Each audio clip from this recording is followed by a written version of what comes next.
전문가가 와서 얘기하는데 이런 게 전부 다가 그 지구 온난화하고 연관이 있대요. 그래서 지금 많은 학자들이 지구 온난화 때문에 굉장히 고민을 많이 하고 있습니다. 그래서 2050년대가 되면은 인간이 지구에서 살 수 없을 정도의 그런 온난화 현상이 일어난다 그러는데, 우리가 옛날에 초등학교, 국민학교, 중학교에서 우리는 연평도 하면 조기 유명했고, 그 다음에 사과는 대구에서만 나는 거로 알고 있었는데, 지금 사과가 이 천원까지 갔습니다.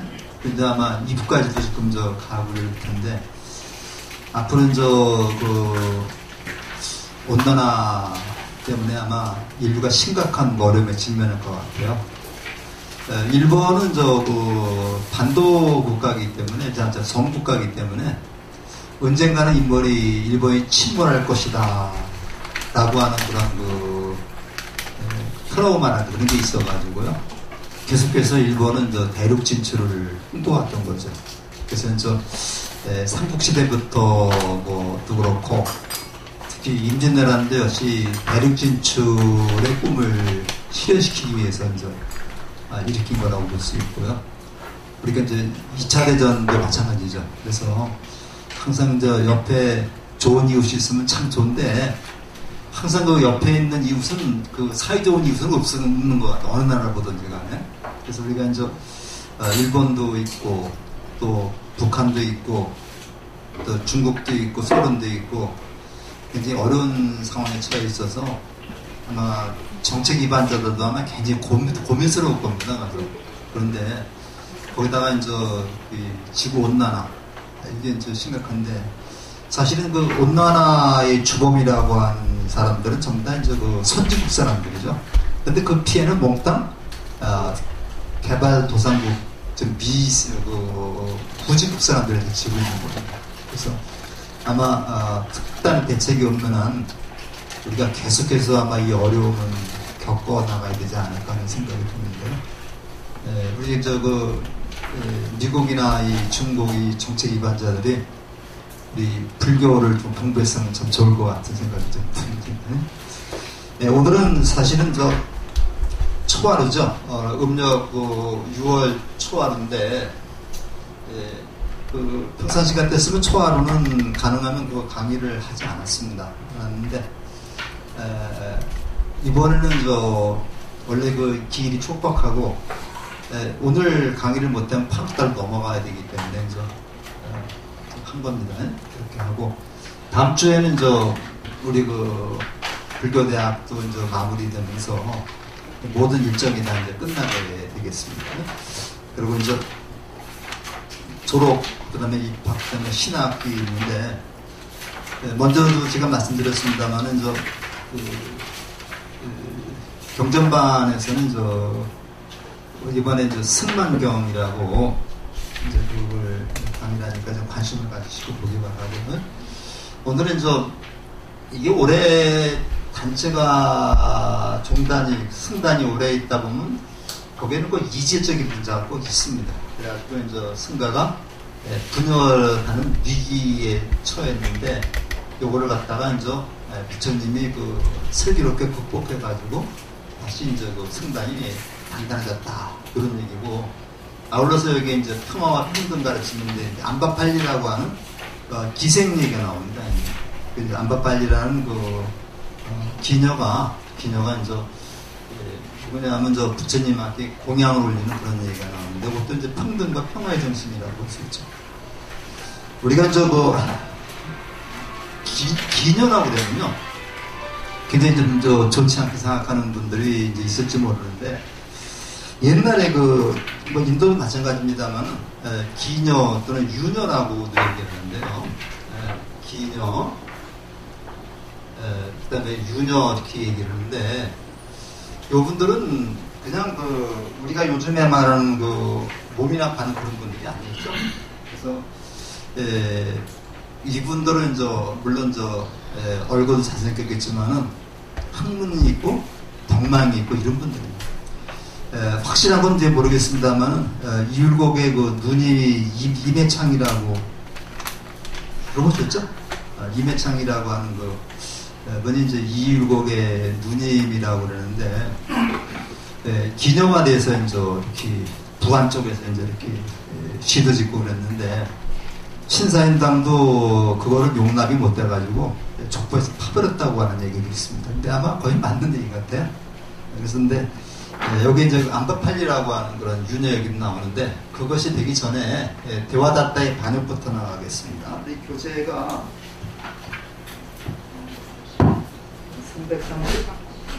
339페이지입니다. 339페이지. 여기서 이제 하는데 대화다따는 그 학자들에 따라서 여러 가지 설이 있어요. 부처님의 부인이 야소다라의 오빠였다라고 하는 설도 있고요. 그 다음에 가장 일반적인 설은 부처님의 사촌 동생 아난다의 뭐 친형이다. 이 말이 가장 신빙성 있는 것 같고, 그 몇 년 전에 BTN에서 방영됐던 붓다라고 하는 그 드라마에서는 부처님의 사촌 형님으로 나오죠. 이제 그렇게 되는데 여러 가지가 있습니다만은 그 339쪽에 그 밑에 좀 보시면 바라겠습니다. 밑에서 하나, 둘, 셋, 넷, 다섯, 여섯, 일곱째 줄을 좀 보시면요. 그러나 대화다따는 자기를 따르는 이들에게만 공양과 물품을 공급함으로써 새로운 무리들을 형성하게 되었다. 맛있는 음식과 좋은 가사에 끌려 승가안에서도 대화다따를 따르는 이들이 날로 들어갔다. 부처님은 그런 대화다따의 무리와 대화다따를 보러하는 비구들을 두고 항상 말씀하셨다.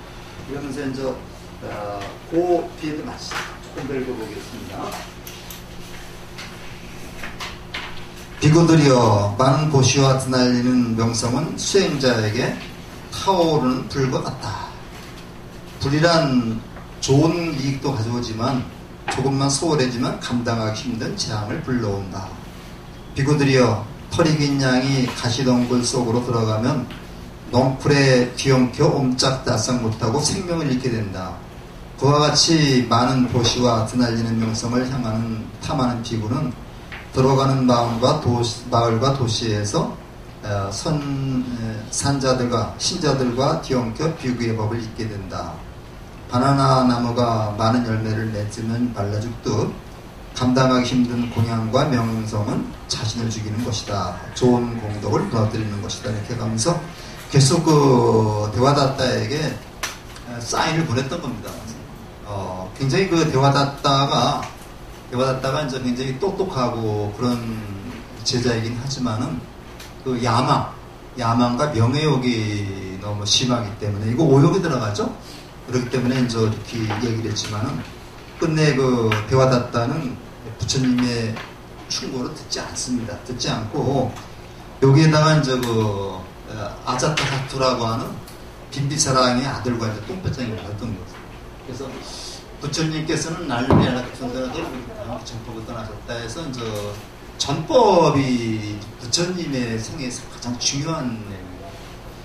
그런데 대화다따는 중림에서 떠나지 않았다. 명석한 두뇌와 유창한 언변으로 재상가들에게 명성이 높아졌고 승가 경영물을 자신이 따르는 이들은 나누어지고 새로운 물을 생성했다.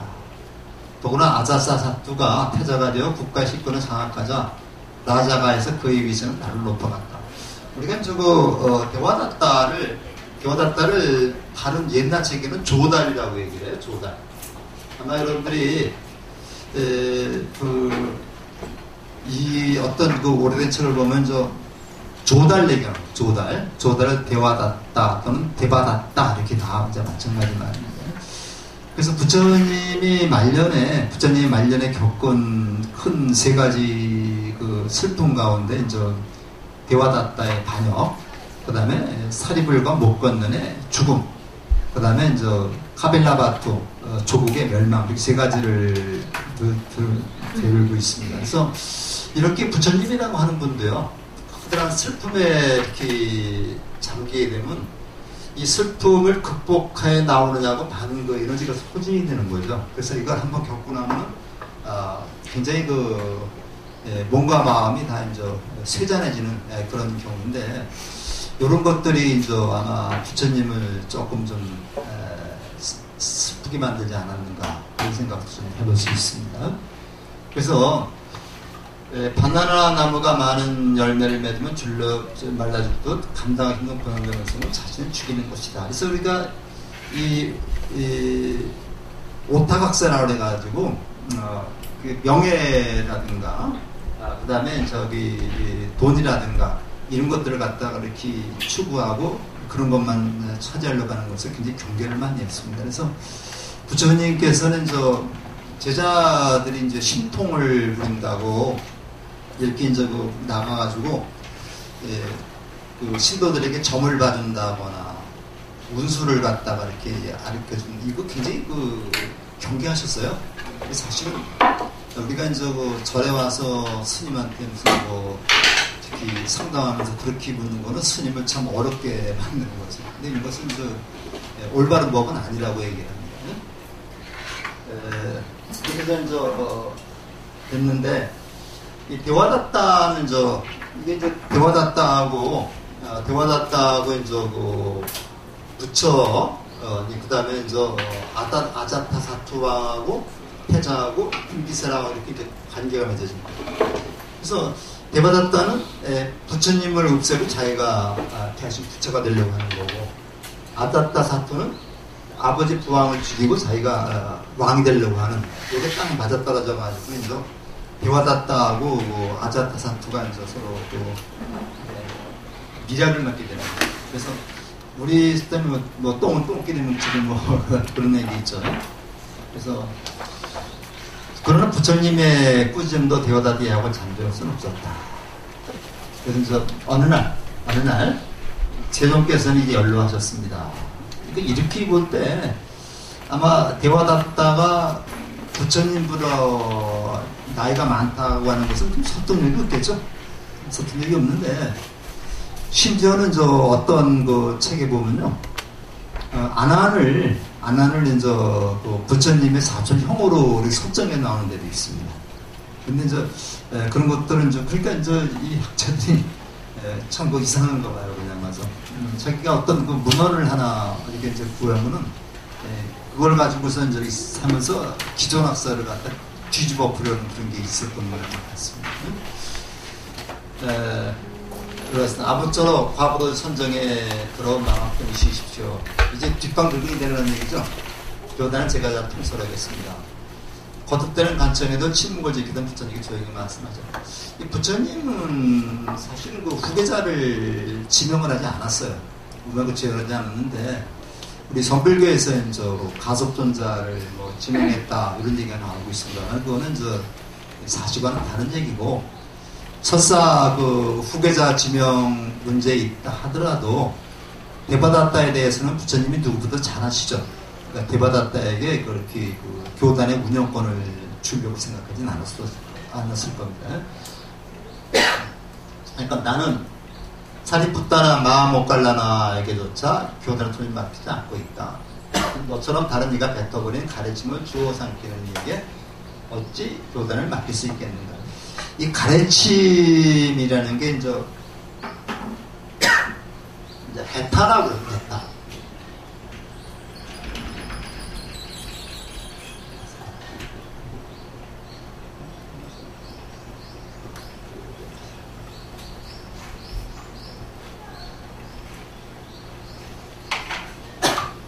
해타라고, 여기 해타가 여기 이렇게 됐을 겁니다. 해타라고 얘기를 하는데, 이 해타는 가래를 말하고 타는 침을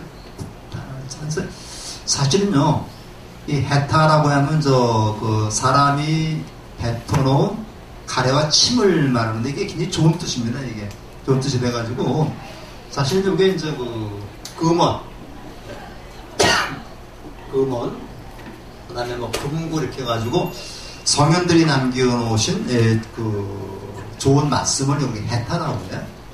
뱉어라고 그러는데 여기서는 그런 뜻이 아니라 나쁜 뜻을 쓰인 겁니다. 그러니까 너처럼 다른 이가 뱉어버린 가르침을 주워 삼키는 얘기가 어찌 교단을 맺을 수 있겠습니까? 여기서 했다라는 말은 너의 창작은 하나도 없고 남의 것을 빌어다가 써먹는 거죠. 그래서 지금 이제 우리 종교에서 굉장히 많습니다. 특히 원불교 쪽에 가보면요, 우리 그 부처님 말씀 중에 좋은 것들을 다 따다가 이제 우리는 불교가 아니라 원불교다 이렇게 이제 얘기를 하고 있고요. 이제 익산에 가면 저 원불교 그 중앙 본부가 있고, 저쪽에 또 전라도 저기 많이 하는 데가 어디죠? 법성포가 있는 데가? 어디? 영광인가 거기가? 거기가 이제 그 마라톤 수제 있고 이제 저기 가면요, 그 소태산 이제 원불교 창시자가 소태산 박중진 씨거든요. 그분이 이제 그 득도했다는 그런 그래서 성지가 이제 두 군데가 있습니다. 그래서 저는 두 군데 다 가봤습니다만은 불교가 대동소이예요. 근데 부처님 대신에 이제 동그란 원을 모셔놓고 이제 그렇게 해서 그러니까 좋게 얘기하면은 좋지만 나쁘게 얘기하면 나쁘게 다 따다가 써놓는 거죠. 그래서 이제 우리 다른 쪽에서 그렇게 많이 합니다. 그래서 모욕적인 그런 얘기입니다. 이렇게 모욕하다가 분노를 삼켰다. 그리고 아사타사투하고 대화다따가 아주 딱 밀착이 되어버렸습니다. 근데 이제 대화다따가 생각을 하니까 내가 이게 뭐냐면 5가지 요거 뒤에 나올 겁니다. 5가지를 제시를 해요. 근데 5가지를 제시했는데 요거를 부처님은 거절했던 겁니다. 이 5가지가 뭐냐면요, 더 철저한 그 금욕생활을 주장을 했던 거죠. 근데 그런 것은 이제 부처님이 거절하는데 이거 조금 보면 돼요. 그러니까 배워놨다는 그러면 내가 부처님을 죽이겠다 해가지고서 3번에 걸쳐서 이렇게 죽일 계획을 세웁니다. 그래서 첫 번째는 이 궁수를 이렇게 딱 이렇게 숨겨놨다가 이제 부처님이 지나가시는 길에 이제 이 궁수들이 부처님을 화살을 쏴가지고 죽이게 만드는데 부처님의 모습에 감동해서 감화받아가지고 이 사람들이 화를 쓰지 못합니다. 그래서 첫 번째 시도는 실패예요. 두 번째는 여기 있듯이 부처님이 지나가시는 길에 그 위에서 이제 커다란 바위를 굴렸는데 다행히 부처님은 오다가 바위가 딱 멈춘 건 아니고요. 바위가 이제 빗나가면서 그 바위끼리 묻어가 만나가지고 파편이 생기죠. 그 파편 하나가 이제 부처님 발등에 해가지고 부처님이 크게 고생을 많이 하셨습니다. 그래서 부처님 발등에 이제 바위 조각이 떨어져가지고 고생을 많이 하셨다. 그래서 요거를 보통 우리 부처님이 지금 정업이라고 그래요. 정업. 우리 이제 업이라고 얘기할 때 이제 우리가 정업과 부정업으로 나누거든요. 그래서 정업이라는 말은 반드시 받을 때가 정해져 있는 그런 업을 정업이라고 해요.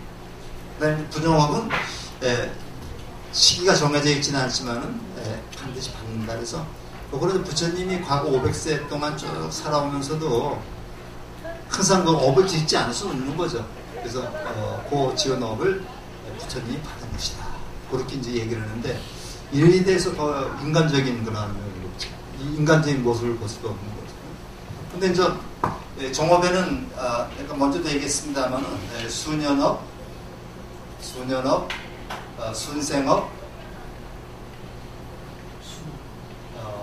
순후업 이렇게 얘기했었죠. 그래서 이제 내 당대에 받는 것이 수년업, 그 다음에 다음 생에 받는 것이 순생업, 그 다음 생에 받는 것이 순후업이다. 그래서 우리가 업은 이제 받게 되고요. 이거 또 하나 더 말씀드리자면요. 업에는 신업이 있고, 몸으로 짓는 업이 있고, 그 다음에 입으로 짓는 업이 있고, 그 다음에 생각으로 짓는 업이 있어요. 그래서 우리가 보통 보면 삼업이라 해가지고 몸으로 짓는 업이 있고, 입으로 짓는 업이 있고, 생각으로 짓는 업이 있는데, 요거는 우리가 생각으로 짓는 거기 때문에 사업이라고 해요. 사업이라고 그러고, 요거는 생각이 있고 나서 행동으로 옮기는 거죠. 요거는 사이업이라고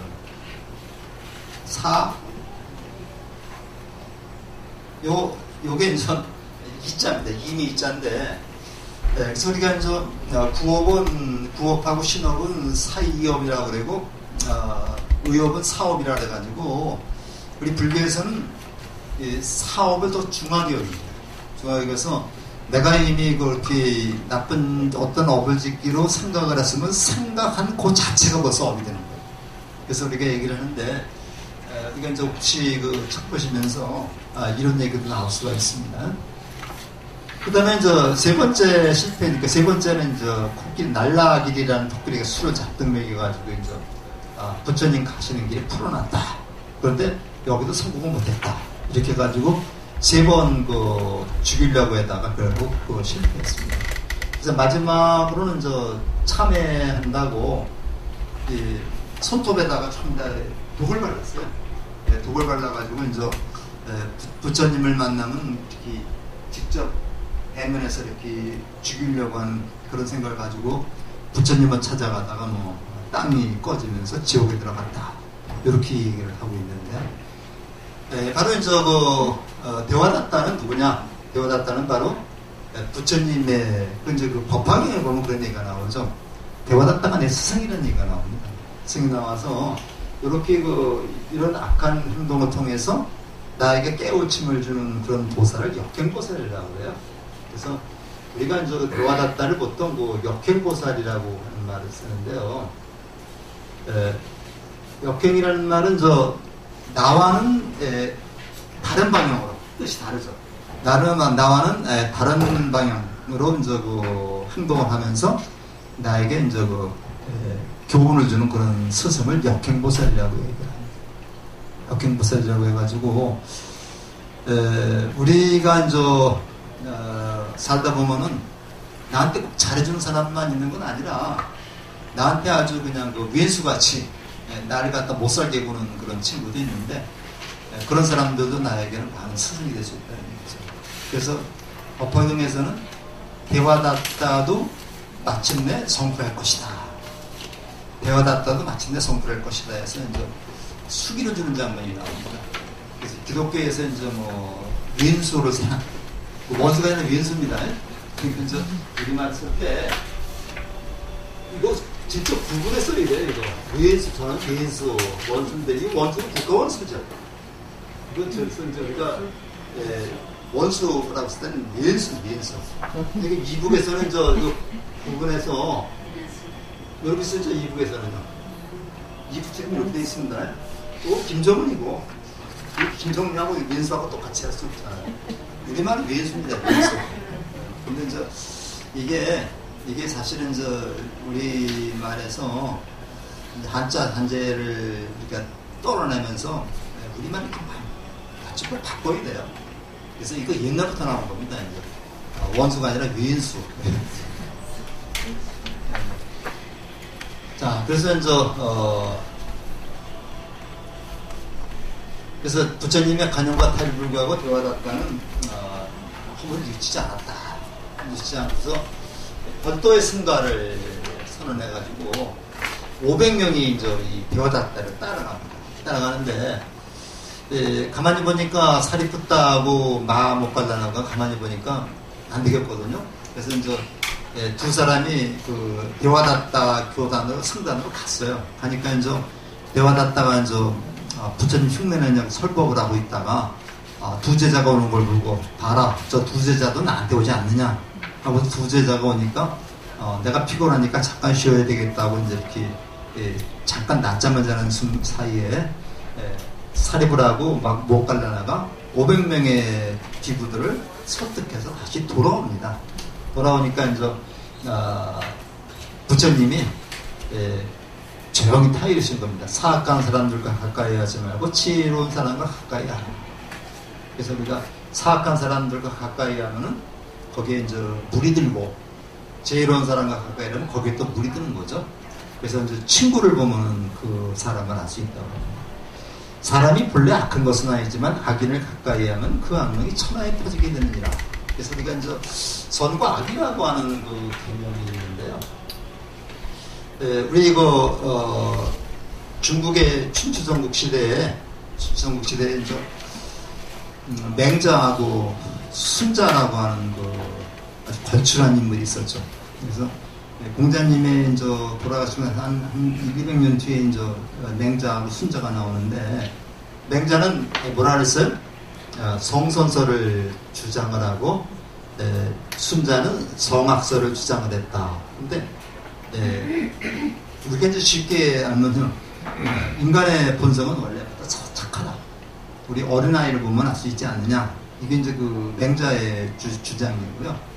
그 다음에 이제 순자의 주장은 인간의 본성이 악하다는 그런 얘기가 아니고, 이렇게 좀 잘못 알려져 있는 거예요. 인간의 본성이 어린애 보고 우리가 악하게 느껴요. 그렇지 않죠? 인간이 태어나서 환경에 물들다 보니까 악하게 바뀌는 것이다. 악하게 바뀌는 것이다. 그러니까 교육을 통해서 악한 마음을 착한 쪽으로 바꿔야 된다, 이런 얘기입니다. 그래서 우리가 이제 성악설하고 성선설을 똑같이 이걸 생각을 해가지고, 맹자는 인간의 본성이 악하다, 착하다, 인간의 본성이 악하다 이렇게 얘기했다는데 그건 아니고요. 사람이 태어나서 바로 주변 환경 영향을 받다 보면 때가 묻고 먼지가 묻었기 때문에 이거를 벗어버리고 착하게 바꿔야 되기 위해서는 교육이 필요하다. 교육의 필요성을 강조한 겁니다. 필요성을 강조한 건데, 그럼 불교 입장은 뭐냐? 뭐 같아요? 불교 입장은? 성선설인 것 같아요? 성악설인 것 같아요? 인간의 본성은 착하지도 않고 악하지도 않다고. 착하지도 않고 악하지도 않고, 그때 상황에 따라서, 그죠? 그때 상황에 따라서 연기적으로 작용하는 것이다. 요게 이제 연기뿐입니다. 그래서 본래 악한 것도 아니고 본래 착한 것도 아니다. 그래서 정한법이 없는 것, 무유정법명 안욕따라 삼명삼들이라서 금강경에 정해진 법이 없는 것, 이 사람은 악한 사람이다, 이 사람은 착한 사람이다, 정해진 법이 없는 것이 바로 부처님의 가르침이다. 그렇기 때문에 이제 서울시장한테 이렇게 얘기했을 때 그 사람이 그런 사람이 아니다라고 하는 것은 뭐야? 박원순이 모든 게 다 착하다는 얘기죠. 정의롭다는 얘기죠. 근데 그게 아니라는 얘기죠. 그런 사람도 상황에 따라서는 좀 나쁜 마음이 일어날 때가 있고 착한 마음이 일어날 때가 있고. 그래서 우리가 이제 그 일념삼천이라고 하는 말이 이제 법화경에 나오는데, 우리 사람의 마음이 우리 쉽게 보면 그 지옥, 악이, 수락 쭉 가가지고 불까지 10단계입니다. 10단계가 10단계를 해서 이 설이 참 좋은데요.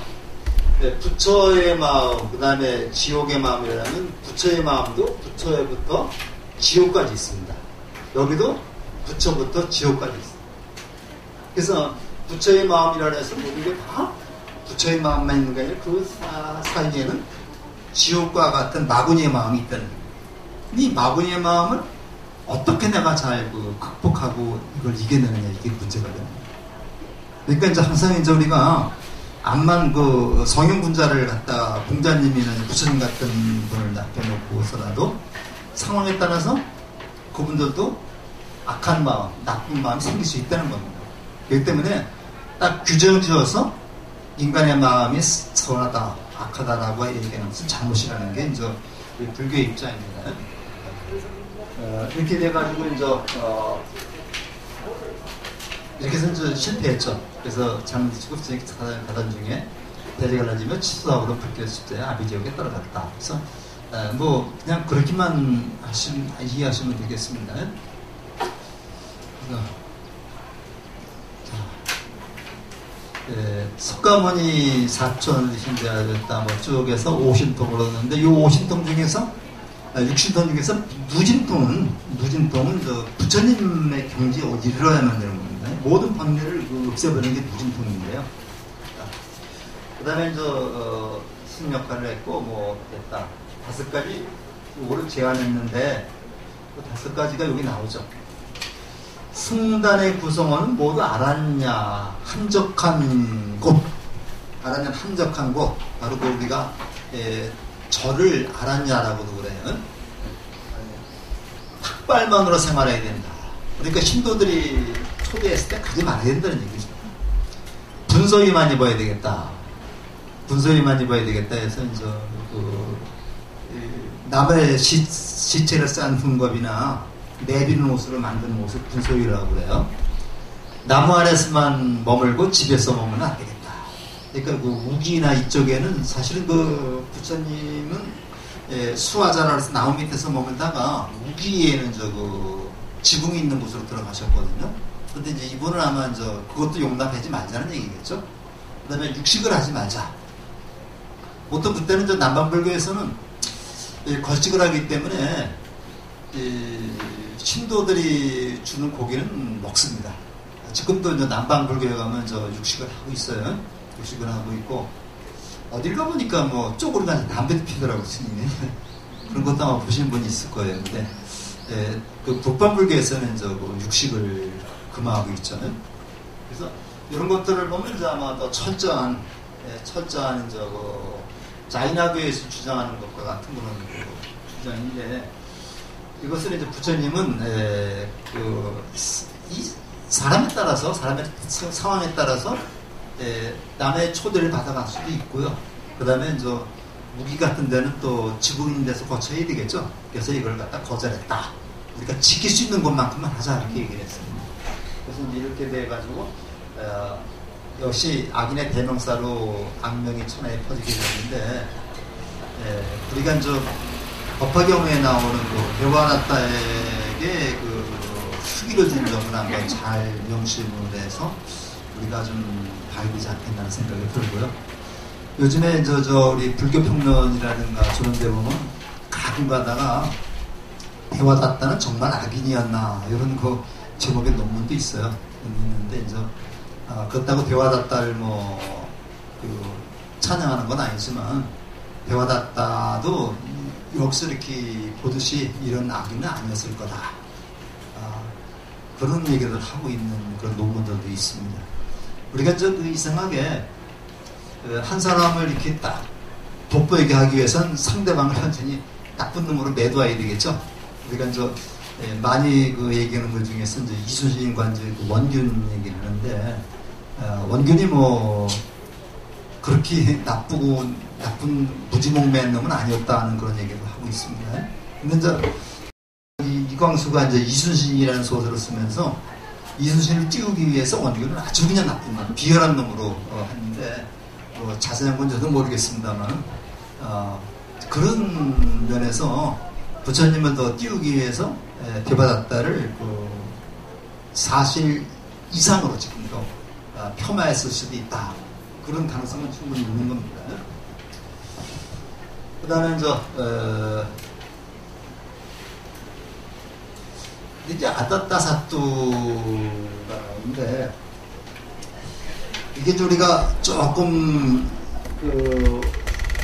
마가다국의 저기를 좀 알 필요가 있어요. 이제 마가다국에 보면요, 빈비사나 왕이 이제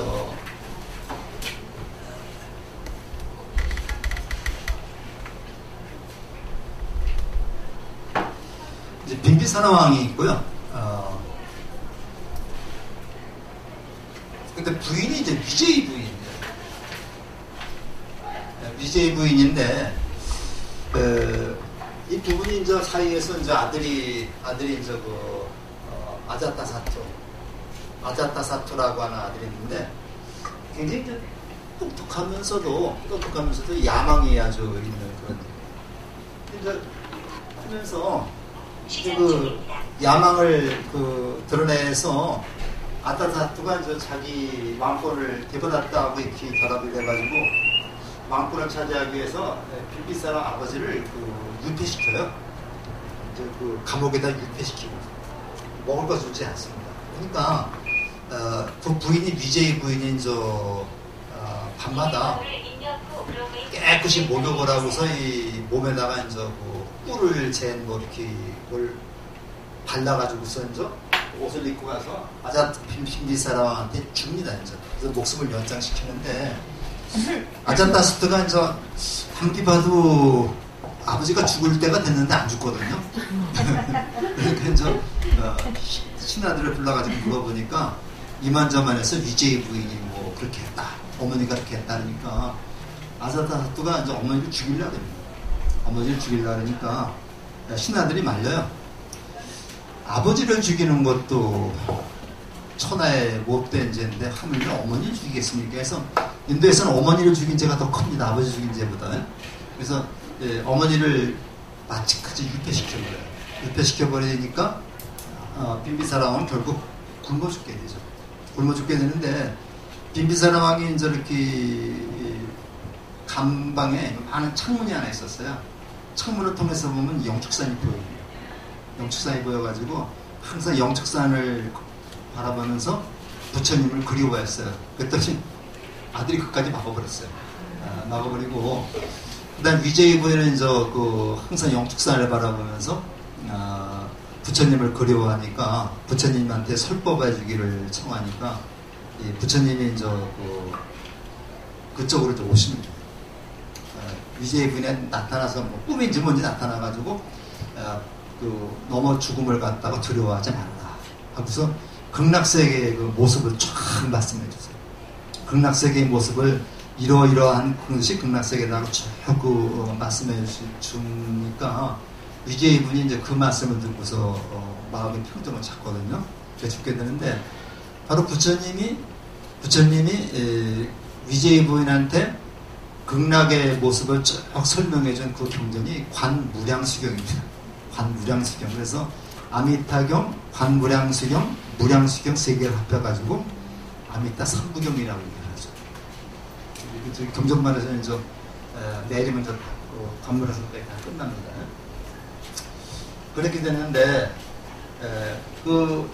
지금 인도 성지순례 가면요, 영축산이 이렇게 있고 영축산에서 조금 내려오면은 빈비사라 왕의 감옥터라고 그래 터가 있습니다.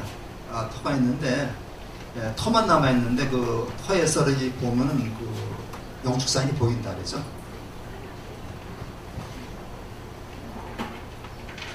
그래서 이 아자타사투가 또 그 아들한테 또 왕위를 뺏기고 죽습니다. 또 무바이라고 하는 또 아들이 또 있는데 아버지가 죽던 날 그 아들이 태어났어요. 그래서 그 아들한테 또 왕위를 뺏기고 그랬는데 아마 인도에서는 이게 굉장히 많이 있었던 모양이고, 특히 그 권력과 돈에는 뭐 형제 부모도 없다고 그러죠. 그래서 우리나라에서도 이제 얼마 전에 뭐 부자지간에도 뭐 이렇게 돈 때문에 싸움이 나고 그랬던 게 있습니다. 빈비사라의 감옥에 비참하게 죽은 날 아자타사투의 아들이 태어났다. 이런 얘기로 아버지가 얼마나 사랑했는지 알게 된 아자타사투는 온몸을 송곳을 통증이 길어가기 시작했다는 양심의 가치를 많이 느끼겠죠. 좀 있을 수가 없는 얘기입니다만. 그래서 이제 지화가라고 하는 그 주치인데 이 지화가가 그 빈비사라 왕의 주치이면서 동시에 부처님의 주치의이기도 합니다. 출을 포기하고 아자타사투에 건의했다. 대왕의 병을 고칠 수 있는 분은 오직 세존뿐이십니다. 내가 해치려 했던 분은 어떻게 진짜 고통을 호소한 머리를 숙인단 말인가. 결국은 이제 남고동산으로 가는데, 그게 정신적인 비행이죠. 가는데, 두려워가지고 이제 군대를 이끌고 갑니다, 이제. 혹시 그 부처님이 나를 죽이면 어떨까 해서 이제 군대를 이끌고 가서, 그 군대를 대기시켜놓고 이제 혼자 가서 부처님을 뵙는 건데, 망고동산까지 간 아자타사투는 누군가서 했을 것으로 시달려야겠다. 그러나 망고동산에서 두 발을 깨끗이 강등을 올라가던 순간 오랜 시간 몸과 마음이 진정한 의심이 눈과 두려움이 스치게 사라졌다. 부처님께서는 평온한 얼굴로 아자타사투 왕을 맞이하셨다. 그 다음에 이제 이 말씀이 이제 아자타사투의 병을 치료하는 말씀이죠. 모든 결과에는 원인이 있고 행위에는 결과가 따릅니다. 이게 뭐야? 인과 응보라는 거죠. 이게 연기법입니다.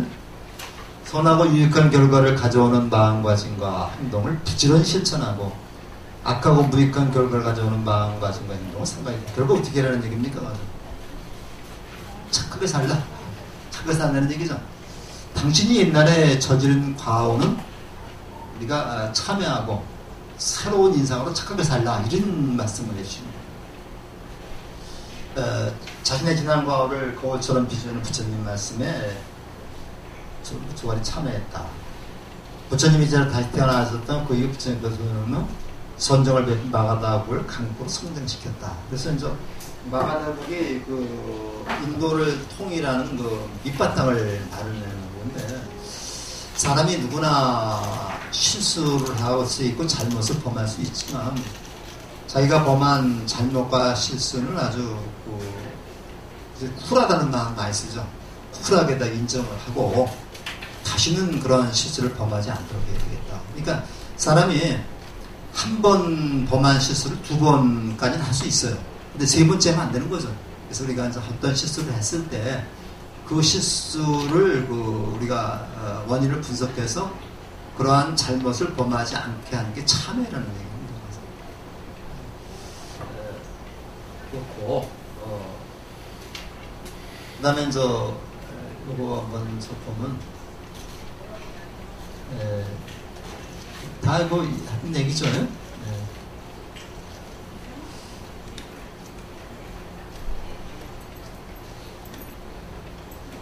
그럼 그래서 이제 요게 요까지만 하고서 조금 좀 쉬었다 하죠. 이 파멸하지 않는 7가지 법에서 칠불태법이라 해가지고 이거 아주 굉장히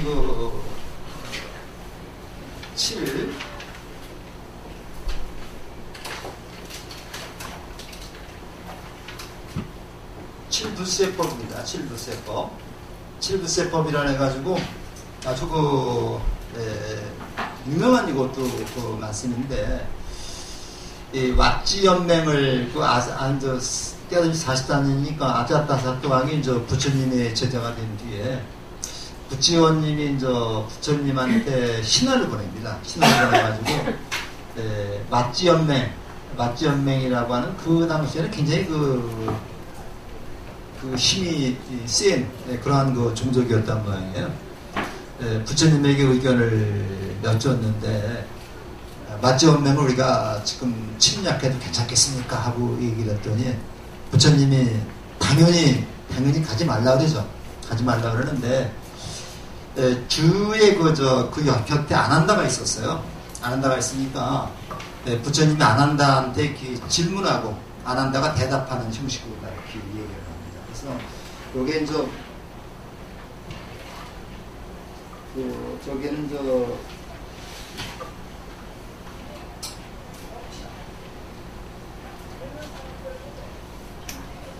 358쪽에 보면 나오죠.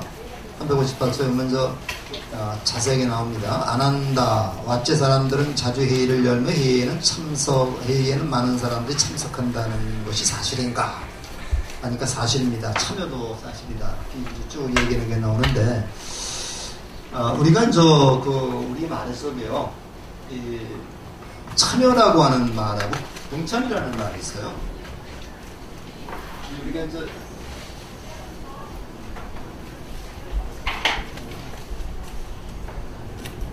참여라고 하는 말하고 동참이라고 하는 말이 있는데, 동참이 그다음에 참여.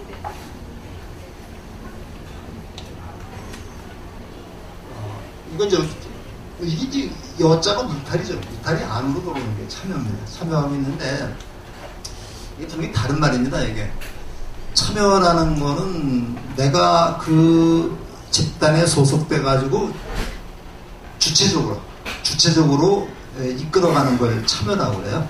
그래서 어떤 집단에 참여하게 되면은 내가 내 의견도 개진하면서 다른 사람들 의견도 조율해가면서 이끌어가는 그런 적극적인 방식을 참여라고 얘기해요. 동참이라는 거는 그냥 그 안에 들어가서 소극적으로 머물르는 게 동참입니다. 그래서 우리가 그 시민단체도 참여연대라고 그러죠. 참여연대. 동참연대라는 말 쓰지 않습니다. 근데 우리 절에서는 항상 우리 기도법회에 동참하십시오. 동참이라는 말을 많이 쓰고 있어요. 근데 사실은 우리 기도법회에 참여하라는 말로 바꿔야 돼요, 사실은. 근데 이제 그 다른 종교는 잘 모르겠습니다만 우리가 적극적인 그러한 그 마음을 가지고 거기를 참여해서 그 집단을 좋은 쪽으로 이끌어가려고 하는 의지가 있느냐, 아니면 머릿수만 채워놓느냐, 이 의미가 있는데, 이상하게 우리 불교 집단에서는 참여라는 말 쓰는 적을 못 봤어요. 전부 다 동참 바랍니다 이렇게만 쓰는데, 우리가 이 언어 생활이라는 게요, 간단한 것 같지만 굉장히 중요한 겁니다, 이게. 그래서 우리가 동참과 참여인데, 여기서는 참여입니다. 마치 사람들은 자주 참여해서 참석하는 거니까 그렇습니다. 그럼 뭘 형성하게 되는 겁니까? 여론을 형성하게 되는 거죠. 여론을 형성해서 그 나라를 좋은 방향으로 이끄는데 누구나 다 역할을 할 수 있다는 얘기죠. 둘째, 마치 사람들은 윗사람 아랫사람이 서로 화목하며 국정을 운영하는가. 화목하게 국정을 운영하는가. 마치 사람들은 앞사람이 정한 규칙과 법률을 깨뜨리지 않고 중시하며 함부로 고치지 않는가. 이게 이제 지속성이죠. 지속성인데, 우리나라 같은 경우는 이제 대통령이 이제 5년 단임제인데, 그냥 뭔가 보여주기 위해서 그냥 대통령 되면 확 바꿔버려요. 과거 거를 갖다가 무시해버리고. 그러다가 5년 지나고 나면 또 다른 사람이 정권이 바뀌면 또 똑같은 소리 하니까 맨날 그렇다는 거예요. 이제 교육 문제가 그런데, 교육 문제가 정권이 바뀔 때마다 그냥 막 바뀌고, 그런데 사실은 이 교육 문제 같은 것은 이 지속성이 있어야 되거든요. 지속성이 있는데, 우리가 이제 요즘에 인성교육 하는데, 인성교육이 학교에서 안 됩니다. 학교에서 인성교육 시킬 수가 없어요. 군방만 줘도 벌써 신고하고 그러는데, 시킬 수 없고, 어차피 인성교육은 집에서부터 밥상머리 교육이라 그러죠. 밥상머리 교육에서 돼야 되는데 애들 만날 수도 없잖아요. 그래서 이제 이게 지금 심각한 문제고 그런데요. 지금 해결책이 지금 나오지 않고 있어요. 마치 사람은 부모에게 효도하고 스승과 어른을 공경하며 순종하는가. 이게 이제 질서입니다. 질서. 부모에게 효도하고 스승과 어른을 공경하고 순종하는가. 이게 이제 질서. 마치 사람들은 남녀가 고유의 의무를 수행하며 그건 역할 분담이죠. 자기가 맡은 일을 자기가 제대로 수행하느냐 이렇게 물으니까 이제 안 한다가 그렇습니다. 여인들은 행실과 덕행이 참정합니다. 그거는 나타나지 않는가. 마치 사람들은 종묘를 맡고 조상을 숭배하는가. 마치 사람들은 도화덕을 순상하고 계율을 지키는 수행자가 가장 후회하게 만든다. 이렇게 7가지를 물어요. 7가지를 물으면서 이제 하니까 안 한다가 7가지 대답을 하는 게 이제 7불사법의 출발입니다. 그래서 조금 쉬었다가 5분에 시작을 하겠습니다. 말씀한 게 거기 교재 이제 360쪽에 넷째 줄부터 나오죠. 이렇게 나오는데, 비구들이여 그대들에게 수여하지 않는 7가지 법을 말하리라. 이것이 이제 7불세법입니다. 세자가 이제 이렇게 하면은 세퇴하지 않을 것이다. 이렇게 하라는 대로 하지 않으면 나라가 망할 것이다. 그래서 요거는 이제 우리가 그 부처님의 정치 철학이 나타나 있는 부분이기도 하죠. 그래서 항상 당연한 얘기 같지만 저 부처님의 이런 한 말씀을 우리가 좀 나라를 이끌어갈 수 있는 지도자들은 한번 염두에 둬야 되지 않겠는가, 그렇게 합니다. 힘으로 그냥 밀어붙이기보다는 같이 타협하고 이해하고 설득을 해야 되죠. 설득을 해야 되는데 그냥 그런 점이 좀 많이 모자라지 않나 하는 생각이 들어서, 요건 이제 이따가 다시 나오기 때문에 그때 이제 우리 보도록 하겠습니다. 그래서 항상 이제 우리 불교나 부처님의 가르침은 독단적으로 이렇게 하는 걸 굉장히 경계를 하셨어요. 경계를 하셔가지고 이제 우리가 항상 이제 소수 의견이라도 이렇게 참고해서 반영을 할 수 있도록 그렇게 좀 해야 됩니다. 우리 그래서 이 민주주의 속에 민주주의라고 그러는데 이건 숫자의 논리로다가 잘못 큰 오류에 빠질 수가 있죠. 51% 얻어가지고 만약에 대통령이 됐다. 그럼 나머지 49%의 의견은 일단 묵살되어 버리는 거죠. 그렇기 때문에 우리가 이제 51%를 얻어서 대통령이 된 사람은 49% 자기를 반대했던 사람을 껴안아야 됩니다. 껴안아야 되는데 우리 이제 그런 점이 좀 많이 부족하고, 그래서 이제 세종대왕이 이제 그 20살의 왕이 됐을 때 태종이 이제 세종대왕한테 양위를 할 때 가장 앞장서서 반대했던 사람이 황입니다. 황이라는 사람이 이제 반대를 해가지고 황이가 이제 귀양도하고 했죠. 귀양도하고 했는데 세종대왕은 당신이 이제 그 왕으로 해서 아버지의 근거를 벗어나서 뭐 실권을 장악하자 황희를 불러들여가지고 영의정을 시켜서 바로 시킨 건 아니겠지만요. 그래서 아마 23년으로 제가 기억하고 있는데 23년 동안 이제 영의정을 하면서 그 나라를 잘 이끌었는데 그렇게 그 정적이라 하더라도 내가 껴안지 않으면 되지 않습니다. 근데 그건 점이 참 우리 아쉽더라고요. 그래서 황희정승이 뭐 청정결백하다거나 그렇지 않아요. 네, 그 사람이라 보면 청백리에 들어가지 않습니다. 그 사람. 그래서 이제 어떤 때는 좀 자기 조카 쪽으로 해서 좀 뭐 밀어주기도 하고 이런 약간의 비도 있지만은 그건 그거고 나를 이끌어가는 그런 또 그거랑 또 다르잖아요. 그래서 우리가 이제 그런 그 황희정승과 세종대왕의 관계 이런 것들도 아마 염두에 두면은 좋지 않겠는가. 한번 적였다라 영원한 적은 아니잖아요. 좋습니다. 자, 곁에서 부처님과 아난다 대화의 기운을 맞삭가라. 신하는 의미를 이해하고 합장한 뒤 물러갔다. 일초즉발의 상인이었던 마가다국과 왓지연맹의 불화를 이루어 때리는 가르침이었다. 이 왓지연맹이 부처님도 이 왓지연맹의 땅에서 돌아가셨죠. 구신나라가 바로 그쪽이 왓지연맹, 그러니까 조그만 나라들의 연합이었던 모양입니다. 이게 곧바로 부처님이 아직 부도신 뒤 승가가 쇠퇴하던 7가지 법을 말씀하셨는데 이 7가지 법대로만 우리가 실천을 하고 우리 지도자가 이렇게 처신을 한다면 그 집단이나 그 나라는 세세생생 아마 오래갈 것이다. 이렇게 우리가 볼 수 있습니다. 이제 자, 그 다음에 내가 반열반에 들 날도 멀지 않았다. 이 반열반이라고 그러면요, 반자가 이제 이렇게 하면서 쓰거든요.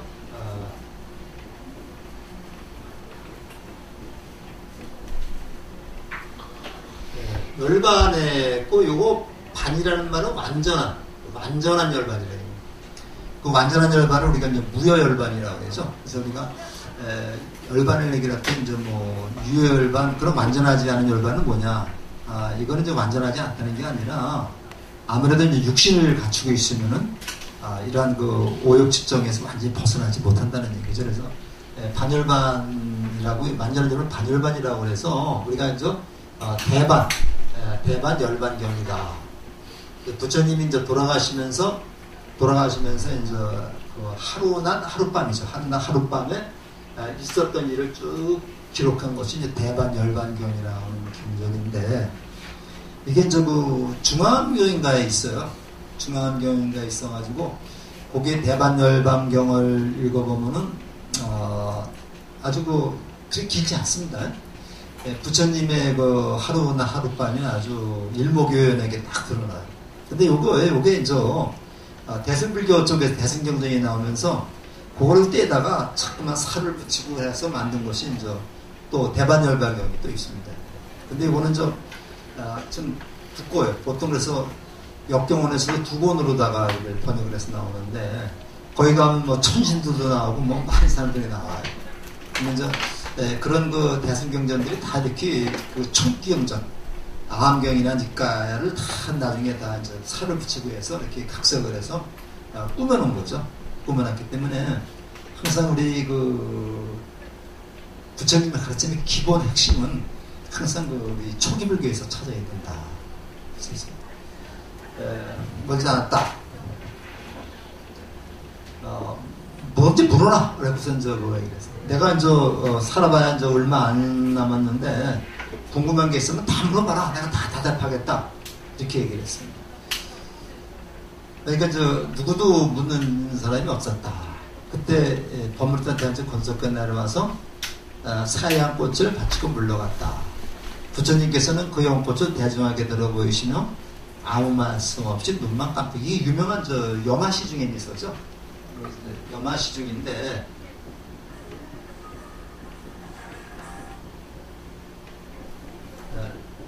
이제 그 하얀 꽃을 한 송이 들고 대중 앞에 딱 놨던 꽃을 들여다 보이니까 아무도 그 뜻을 몰랐다. 아무도 그 뜻을 모르는데 까사빠 가섭존자만이 빙그레 웃었다. 그래서 부처님께서 가섭에게 말씀하셨다 해서 이게 이제 염화시 중에 미소라고 얘기를 합니다. 염화시 중에 미소 해가지고 염화시 중에 미소에서 이 웃음이라는 게 참 보는 각도에 따라서 다 다르죠. 비웃음도 있고 진정으로 있는데 요 염화시 중에 미소는 부처님과 두 분이 이제 통하는 건데 당신이 그 꽃을 들어서 보이는 의미를 나는 알고 있습니다. 이런 뜻입니다. 그래서 우리가 이제 웃음이라는 게 이게 참 조심해야 되죠. 어떤 나는 진짜로 저기에서 웃었는데 남들이 보기엔 이게 비웃음으로 비칠 수도 있고 그래요. 그래서 항상 우리가 이제 웃음이라는 것, 웃음도 언어의 하나죠. 웃음이라는 것도 말이라는 것도 억양이 액센트가 어디에 붙느냐에 따라서 전혀 다른 의미가 되버려요. 그래서 우리가 모르겠습니다. 사람과 사람과의 관계는 언어로 나타나는데 언어가 완전하진 않지만은 언어에 의하지 아니하고서는 내 생각을 상대방에게 전달할 수가 없어요. 그래서 이제 언어로 말 수 없는 게 많이 있기 때문에 여기서는 이제 부처님과 가섭존자 간에 세 번의 이심전심을 말하는 겁니다. 이심전심인데 이제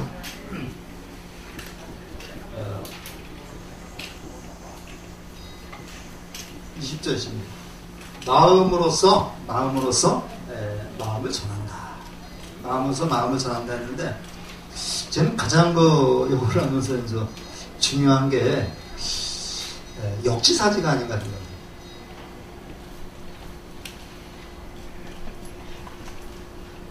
그래서 제가 이제 옛날에 좀 줄여서 부를 때는 역지사지제가 얘기를 많이 했습니다.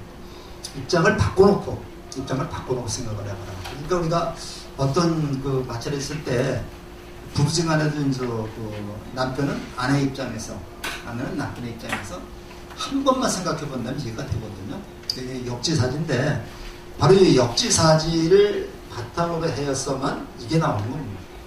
그냥 이심전심 나오는 게 아니라 상대방을 헤아릴 수 있는 그런 마음에서 이게 나온다고 그렇게 생각을 하죠. 그래서 부처님하고 가섭존자 사이에는 세 번의 이심전심이 있었다는 것은 지난번에 말씀드렸죠. 지난번에 몽두남바라고 다자탑전 나오죠. 분반자 나오고 이번에 이제 염화미시 중에 미소가 나오고 나중에 돌아가신 다음에 세 번에 나오게 되는데 항상 우리가 이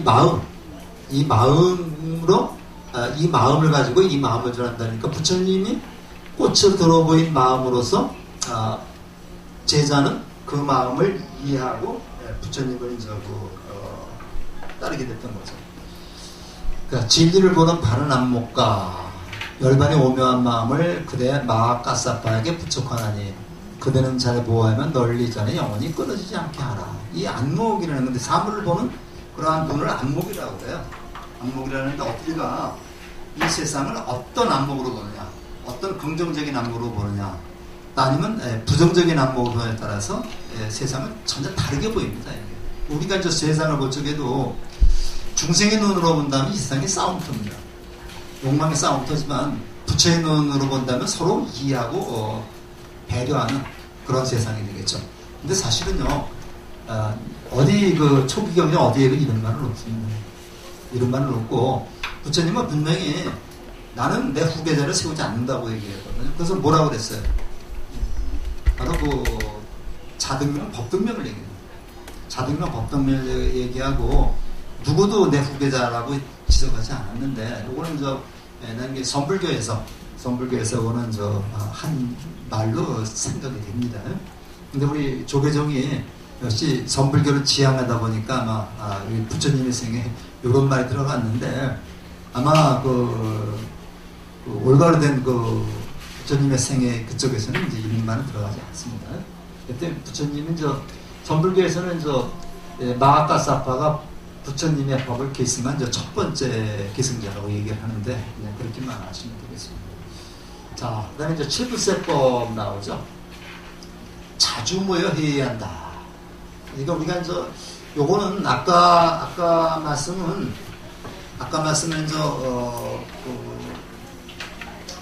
아사타 사투가 보낸 신화 앞에서 한 얘기고, 요거를 정리해가지고 제자들을 모아놓고 거기서 한 얘기들입니다. 자주 모여 회의하는데 참여도를 높여라. 참여 정신으로 적극적으로 해서 사람 이끌어가는 거고요. 윗사람 아랫사람이 존중하고 화목한다. 존중하고 화목한다. 참 좋은 말이, 이게 안 되면 안 되죠. 법을 잘 받들고 깨뜨리지 않는다. 이 법을 받들려는 얘기는 원칙입니다. 원칙을 준수하라는 얘기죠. 원칙을 준수해라. 원칙에 어긋나는 짓을 하지 말아라. 이런 얘기입니다. 이게 세상이 원칙대로만 다 돌아가면 큰 문제가 없는데, 그 문제가 원칙을 지키지 않는 것까지는 괜찮은데, 원칙을 지키지 않고 자신을 합리화하려고 하는 그런 태도 때문에 문제가 더 커지는 겁니다. 그 다음에 통솔력 있고 경험 많은 장로 피부를 공경하라. 그래서 우리가 이제 이 노인 문제도 많이 나오는데요. 서양 석담에 노인은 하나의 위대한 도서관이라고 이렇게 얘기합니다.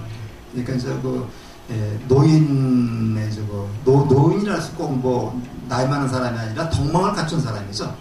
덕망을 갖춘 사람들은 그 시대를 이끌어가는 도서관과 같은 역할을 한다. 그러니까 직접 그 사람들이 이끌어간다는 게 아니라 그 사람들의 가르침을 참고로 해서 우리가 활용하라는 얘기죠. 근데 우리가 노인을 뒷방 늙은이 취급하면 안 되겠다는 얘기인데, 그래서 우리가 장로라는 말 하시는 나옵니다만은, 이 장로라는 말이 참 좋은 말인데, 장로라는 말 첫 번째 조건은 덕입니다.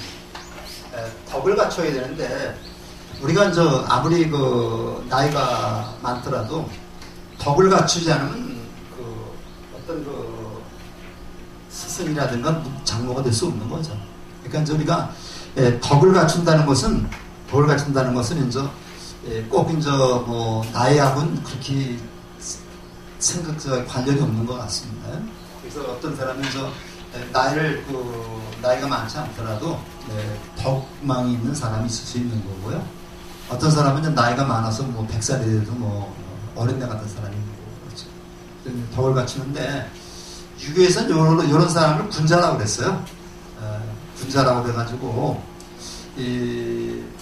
군자는 유어의하고, 군자는 유어의하고, 소인은 유어이이다.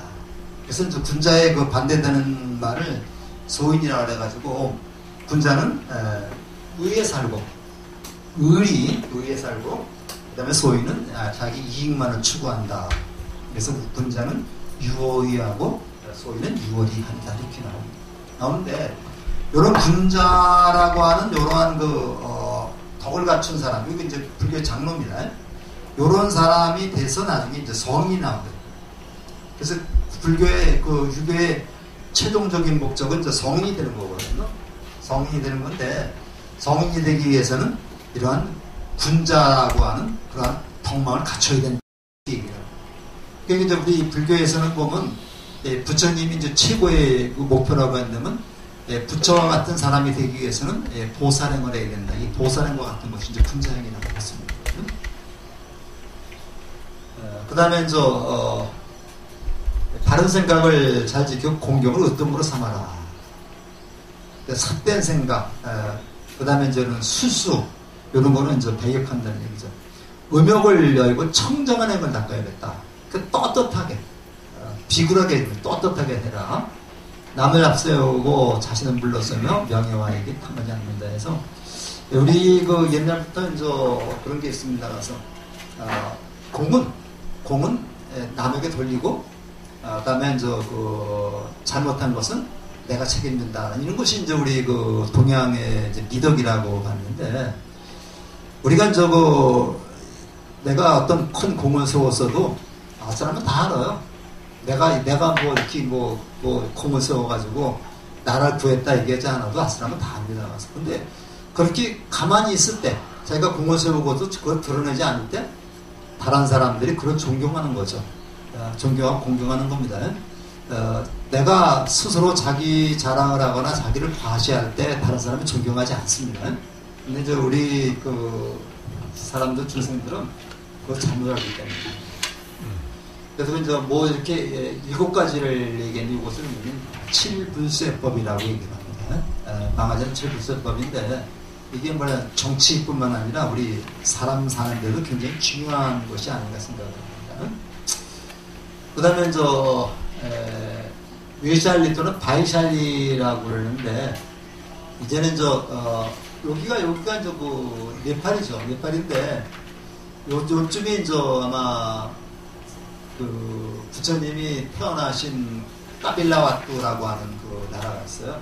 그러니까 이제 아마 학자들이 이제 쭉 그 추정하건대 부처님이 이제 여기서 쭉 전법 활동을 하시다가 이제 목숨이 얼마 안 남았으니까 고향으로 돌아가려고 하셨던 게 아닌가. 그래서 고향으로 돌아가시다가 하다가 우시나가라에서 그 음식을 잘못 드셔가지고 그냥 설사가 나서 돌아가신 게 아닌가 이렇게 추정을 하고 있습니다. 라자가를 떠나서 부처님은 암마라티카 마을을 거쳐서 날란다에서, 날란다에는 엄청난 그 대학이 있었죠. 그 날란다에는 날란다 대학이라 해가지고 엄청난 그 불교 사원 겸 대학이 있었는데, 우리 현장 스님도 그렇고 법변 스님도 그렇고 날란다에 가서 이제 공부를 했던 겁니다. 공부를 했는데, 현장 스님 때까지만 하더라도 날란다 대학이 이제 좀 존재했었는데, 그 후에 이제 이슬람교도들이 들어오면서 이제 무지막지하게 파괴를 해버렸죠. 지금도 가면 날란다 대학 가면은 어마어마합니다. 거기가 어마어마한데 그 돌로 다 이렇게 북들부터 쭉 집어졌는데, 이제 학생들이 이제 그 앉아서 수행하고 공부했던 그 흔적이 남아 있습니다. 남아 있는데, 이 우리나라 아마 이 세상의 세계에서 아마 제일 먼저 만들었던 대학이 아닌가 하는 생각이 듭니다. 날 잠시 머무신데 간 것처럼 말하겠다. 세계강의 합류하여 그때 주신 빠딸리가 이제 그 겐지스강이 있고 그렇습니다.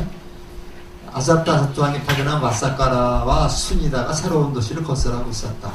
두 대신과 마을 사람들은 부처님과 제자들마다 정성을 다하고 공양하고 공경하고 불을 청하였다는데, 요 아사타사투항이 이제 와사카라를 시켜가지고 이제 부처님한테 이렇게 물어봤죠. 물어봤더니 부처님이 7가지를 얘기를 해가지고 이제 와사카라가 돌아가서 빈비사람한테 보고합니다. 보고해가지고 아무래도 무력으로다가 침략하는 건 안 되겠습니다. 하니까 다른 방법을 써야 되겠습니다. 해가지고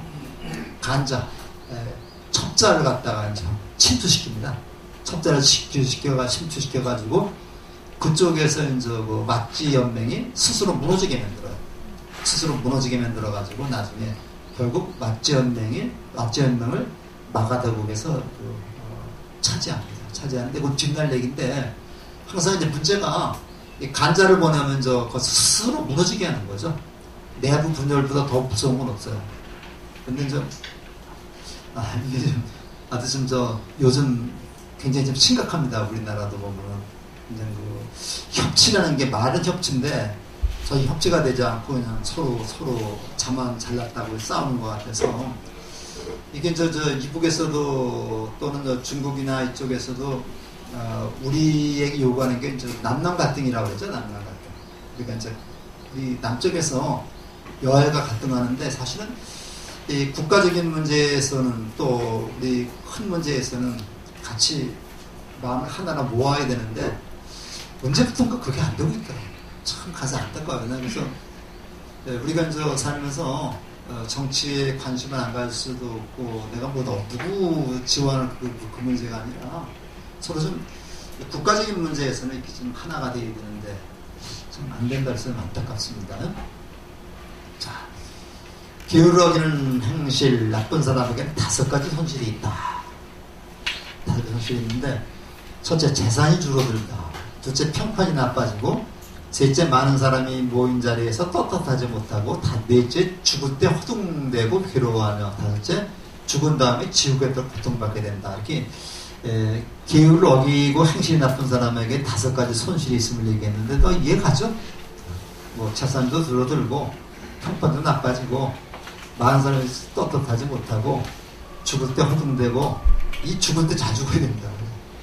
죽을 때 진짜 편안하게 죽는 게 가장 큰 행복이라고 얘기를 합니다. 반대로 기후를 지키는 행실 바른 사람 5가지 이익이 있는데, 그 5가지 이익은 조금 뒤에 나옵니다. 자, 밤늦도록 설법하고 빠달리 백성들 격려해 주신 부처님은 제자들과 함께 강가강으로 건너 왓지 한 명을 벗었다. 꽃띠 마을을 지나 나디카 마을에서 한동안 머무시다 뇌살리를 하셨는데, 뇌살리를 우리가 바이샬리라고도 얘기를 해요. 바이샬리라고 그래서 부처님이 처음에 전법을 시작한 곳이 바이샬리고, 마지막 이제 바이샬리에 떠나면서 바이샬리가 참 아름답다 하는 것이 이제 내 다음 시간에 나옵니다. 소문을 듣고 가장 먼저 달려온 이는 뇌살리의 기녀 안바빨리인데, 안바빨리라는 기녀 얘기입니다. 쾌락을 찬탄하고 향유하며 자신의 미모를 자랑하다 안바빨리는 화려한 겉옷과 장신구를 벗고 부처님께 머리를 조아렸다. 부처님은 그녀의 용기와 진실한 마음을 칭찬하셨다 해서, 이 안바빨리라고 하는 기녀는 아마 그 당시에 인도에서 아마 가장 똑똑하고 예쁘고 그 다음에 덕을 갖추고 있는 그런 기녀였던 겁니다. 그래서 인도 뇌살리 쪽에서 누구라도 이제 안바빨리하고 한번 밤을 지내기를 다 원하고 그랬다고. 그래서 어떤 경전에는 뇌살리인가요? 뇌살리에 이제 예산, 시에서 쓰는 하루 예산이 참 기녀 안바빨리아의 화대와 맞먹었다. 그렇게 이제 인기가 좋았던 그런 여자를. 우리나라에도 보면 이 기녀가 많죠? 누구누가 떠오르세요? 황진이도 있고, 한우라고 하는 천기라고 하는 한우라는 기생도 있는데 아주 유명한 기생이었죠. 그 다음에 아까 말한 이매창이라든가 해서 그 지역마다 있어요. 지역마다 있어가지고 있는데, 진주 논계는 기생이 아닙니다. 논계는 기생이 아니고, 최경찬인가 누구 첩이었었죠. 첩이었었고, 이제 논계는 기생 아니고, 또 어우도. 어우도 있고, 또 제일 유명한 기생이 춘향이겠죠. 춘향인데, 이제 춘향이는 소설적 인물이지만은 춘향이에 대한 얘기도 한 소문이 한 20여 가지가 있습니다. 그래서 춘향이가 굉장히 못생긴 여자였다. 그래서 그 원한을 풀어주기 위해서 이쁜 여자를 바꾸는 여러 가지가 있는데, 그런 춘향전을 공부할 때 하는 얘기고요. 근데 그렇게 얘기가 있는데, 이 안바빨리가 대단한 얘기인데, 그래도 이 기녀라고 하는 직업은요, 최하층 천민입니다. 천민입니다. 그러니까 이제 이렇게 갔다 하더라도 기녀라고 하는 그 직업은 천민에 속했다. 천민에 속했는데, 자, 근데 그 안바빨리하고 부처님하고 나누는 대화입니다. 세존이시여 무상한 세월의 힘에도 파괴되지 않는 법에는 무엇입니까? 그러니까 참다운 법에 따라 수행한 공덕은 세월의 힘이 감히 침범하지 못합니다. 누구에게 의지하고 누구에게 의지하는 건 그건 고통입니다. 당신이 가진 미모와 재능 역시 고통을 초래하는 덫이 될 수 있음을 분명히 알아야 합니다. 이렇게 해서 이제 그 안바빨리한테 이제 이렇게 좋은 말씀을 해주셨는데, 아직까지 안바빨리가 천한 여인을 가볍게 여기지 않고 진리를 맛보게 하셨습니다. 내일 저의 공양을 받아주십시오 하니까 부처님이 침묵으로 승낙했다 해서 이제 그 당시에는 그 부처님한테 공양을 한번 올리는 것이 어마어마한 공덕이 있었나 봐요.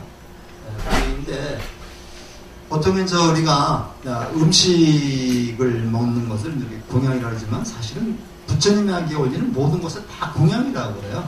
그래서 공양을 받을 만한 덕을 갖춘 분을 우리가 은공이라고 얘기를 하죠. 그래서 은공이라고 얘기를 하는데, 마땅히 공양을 받을 만한 덕을 갖췄다 해서 은공하면 부처님의 별명 중에 열의 10호 중에 하나가 들어갑니다. 따라서 공양이라는 것은 더군다나 부처님에 대한 공양은 아무나 할 수 있는 그런 그 공덕이 아닌데, 기녀가 안바빨리라고 하는 기녀가 초청을 했는데 그 부처님이 이제 허락을 하셨어요. 자, 그러다가 이제 길을 가는데, 집에 돌아가는데 리짜위 귀족들이 부처님이 오셨다는 소식을 듣고서 이제 그 부처님이 계신 데는 몰려오다가 이제 안바빨리를 만났습니다. 이게 안바빨리를 만나다가 이게 뭐가 부딪혔던 모양이에요. 그러니까 리짜위 귀족들이 왜 건방지게 우리 부딪히느냐고 얘기를 하니까 그 안바빨리가 매일 부처님을 공양에 초대했기 때문에 정신없이 가다 보니까 이렇게 됐습니다 하고 사과를 했어요. 사과를 하니까 리차위 귀족들이 이제 부처님한테 낼 공양을 드린다는 약속을 받았다니까 그 공양을 우리한테 양보해라. 우리한테 양보하면은 우리가 엄청난 보상을 해주겠다. 그래도 이제 그 안바빨리가 그거를 양보하지 않습니다. 그리고 이제 그러니까 귀족들이 자존심이 상했다. 그들은 부처님과 올리셨다고 간청했지만 부처님께서는 화려한 의상과 수제적 권력과 진행을 드는 귀족들의 공양을 거절하셨다. 이 점을 우리가 좀 굉장히 좀 염두에 둬야 될 것 같아요. 이 제목이 이제 아마 그 평등 사상이라고 치면 나왔는데, 결과적으로 귀족들의 공양과 기녀의 공양을 놓고 볼 때, 당연히 보통 사람 같으면은 귀족들이 주는 공양을 받겠다고 했고, 설사 기녀하고 약속을 했더라도 요거를 취소하고 이렇게 갈 수가 있었을 겁니다. 그런데 부처님은 기녀하고 이렇게 공양 약속했지만 하고 나서 이거를 갖다 거절했는데, 이건 여러 가지로 볼 수 있어요. 여기 천한 계층이고 이거는 귀족들이다. 그런데 천한 사람이나 귀족을 분별하지 않았다는 얘기죠. 그래서 이게 평등심이라는 얘기입니다. 그래서 항상 그 부처님이 이제 그 제자들한테 얘기할 때 태생으로 귀천이 있는 것이 아니다. 태생으로 귀천이 있는 게 아니고 귀천은 행위에 따라서 나타난다. 그러니까 우리가 그 사람이 어디 출신이냐 태생 가지고 따르는 게 아니라 행위. 그 사람이 어떤 행위를 하느냐에 따라서 귀천이 정해지는 것이라고 얘기를 했습니다. 이럴 때면 우리가 이제 금수저, 흑수저 논란이 나오는데, 금수저라고 해서 존경해야 되고 흑수저라 해서 천대할 그런 얘기가 아니죠. 그래서 우리가 이제 그 안바빨리의 그 공양은 단순히 기녀와의 약속이 아니라 바로 이러한 행위와 태생에 대한 문제다. 그래서 곳곳에서 이제 그 부처님 말씀을 들어보면서 태생에 의해서 존귀함이 결정되는 것이 아니라 그 사람이 어떤 행위를 하느냐에 따라서 존귀함이 결정된다 이렇게 얘기를 하는 것을 많이 들어볼 수가 있습니다. 그래서 이게 이제 그 얘기죠. 그래서 이 계획이 5가지 유익하면 아까 그 반대로 생각하면 되겠습니다. 재산이 늘어난다. 원칙대로 살다 보면요. 평판이 좋아지고 당당하다. 죽을 때 허둥대지 않는다. 죽은 다음에 하늘나라에서 태어난다. 이렇게 아까고 얘기해서 요거 아까 얘기해서 요 반대. 요 계획을 어기는 사람에게 5가지 나쁜 손실이 있다면 요거는 저거 계획을 잘 지킨 사람에게 오게 되는 5가지 그 이익을 여기서 얘기해 주고 있습니다. 그래서 재산이 늘어나고 평판이 좋아지고 뭐 이렇게 5가지가 됐고요. 그 다음에 기생 안바빨리 그 얘기인데 이제 아름다운 몸매와 참으로 진정한 보배가 아니다. 뭐가 진정한 보배라 그랬어요? 참다운 수행이 진정한 보배라 그랬어요. 수행이다. 사랑은 봄볕에 아지랑이와 같다. 이거는 이제 순간적으로 없어진다는 거죠. 재물은 한 줌의 모래와 같고 아름다운 건강재물 모두가 무상하다. 진정한 보배는 다른 법이다. 이런 얘기를 하면서 이제 안바빨리를 통해서 우리가 이제 그 수행 행위의 중요성을 그 얘기를 하고 있습니다. 그래서 요거는 끝내놓고요. 유인물을 좀 하자는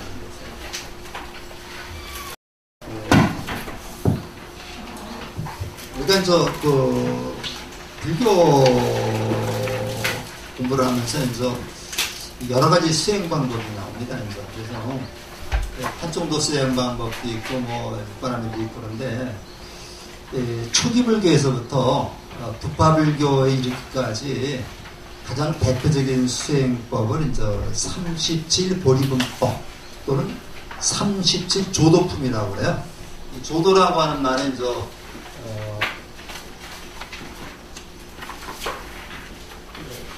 도를 깨치는데 도움이 되는 그 37가지 방법인데 요게 우리 초기 불교부터 북파불교까지 대승불교도 마찬가지입니다. 요런 수행법을 굉장히 강조하시고 있습니다. 그래서 강목스님이 쓴 그 초기 불교 이해에서도 이 37조도품을 굉장히 강조를 많이 하시는데 그 37조도품에 대해서 간단히 좀 말씀을 드리고 마무리하겠습니다. 그래서 맨 처음에 이거 순서대로입니다. 그래서 맨 처음에 사념처가 나오는데 그 염자를 우리가 보통 마음 챙김이라고 해요. 내 마음을 어디에 두느냐? 내 마음을 어디에 두느냐 해서 신념처, 수념처, 심념처, 법념처 해가지고 우리가 수행을 할 때는 첫 번째 단계가 마음을 어디에 두느냐? 내 마음을 도망간 마음을 내가 어떻게 찾아오느냐? 요 얘기입니다. 그래서 우리 시부도에도 보면 그 소를 잃어버렸을 때 소 찾는 얘기가 나오죠. 소가 바로 마음입니다. 그렇게 되는데 각각의 대상들에 내려가고 들어가서 확립되기 때문에 확립이라고 이렇게 번역을 한다. 마음 챙김 그 자체가 확립이기 때문에 마음 챙김을 확립이라고 한다. 몸과 느낌과 마음과 법에서 그들을 더러움, 고, 무상, 무아라고 파악하면서 또 깨끗함, 행복, 영원함, 자아의식을 버리는 역할을 성취하면서 일어나기 때문에 4가지로 분류된다. 그러므로 4가지 마음 챙김의 확립, 요거를 사념차라고 얘기하는데, 이건 청정도론이라는 책을, 붓다고사라고 하는 붓다고사라는 스님이 있었어요. 부름이라고 하는 번역을 하는데, 이 붓다고사라는 그 스님이 청정도론이라고 하는 책을 썼는데, 이게 초기불교의 교과서입니다. 초기불교 교과서고, 근데 이게 굉장히 어려워요. 그래서 이렇게 3권으로 다 이렇게 돼 있는데, 저도 한 번 읽어봤지만, 한 번 읽어봤는데, 무슨 말인지 모르겠더라고요. 그래서 3번 정도는 우리가 읽어봐야 되는데, 자신이 없어서 지금 다시 시작을 못하고 있습니다. 이것은 마음 챙기기가 윗바사나 듣는 완전한 수행체계이다. 그 방법은 대념초 연가입속에 사지에서 말씀을 쭉 나오는데, 이 청정도론에 이렇게 되어 있는데, 내가 내 마음을 어떻게 챙기느냐? 어떻게 챙겨서 내 마음을 내가 요리할 수 있느냐. 이게 제일 중요한 거죠.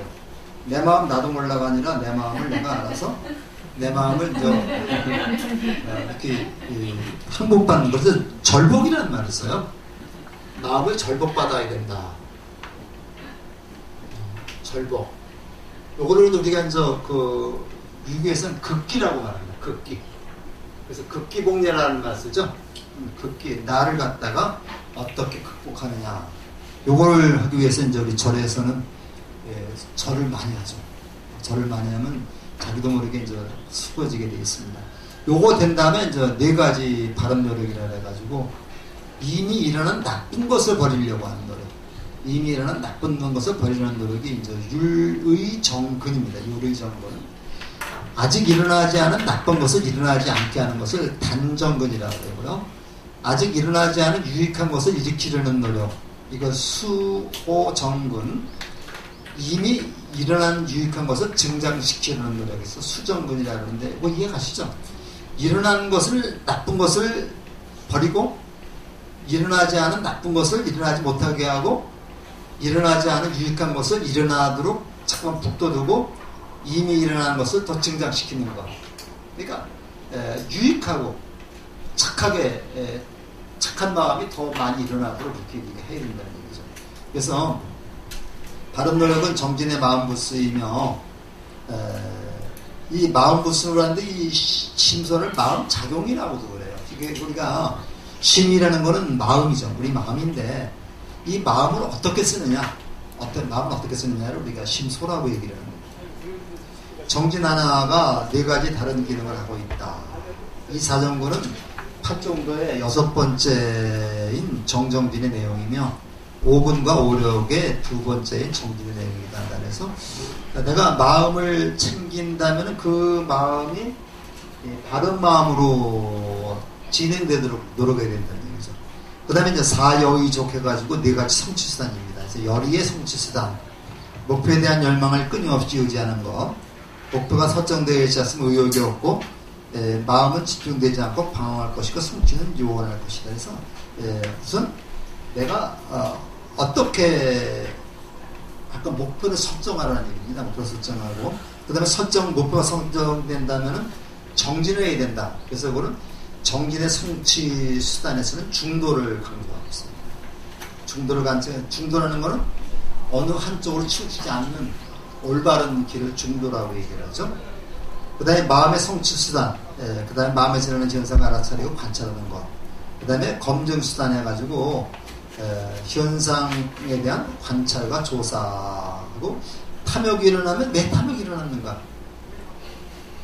그 다음에 도둑질하고 싶은 마음이 생기면 왜 도둑질하고 하고 싶은 마음이 생겼는가? 이걸 갖다 따져보는 게 이제 검증의 성취 수단이라고 할 수 있습니다. 이것이 사여의족이니까 이미 지금 몇 가지 얘기를 했어요. 4년초 4정도 사여의족이니까 12가지 얘기를 했죠. 12가지 얘기를 했고, 그 다음에 이제 5분과 5력입니다. 5분과 5력인데 거기 밑에 4번과 5번은 같이 우리가 연결시켜줘야 돼요. 그래서 근이라는 건 기능이고 역은 힘이다. 그래서 이러한 5가지 요소의 기능들이 있는데 이거를 실천하기 위해서는 우리가 힘이 있어야 되겠죠.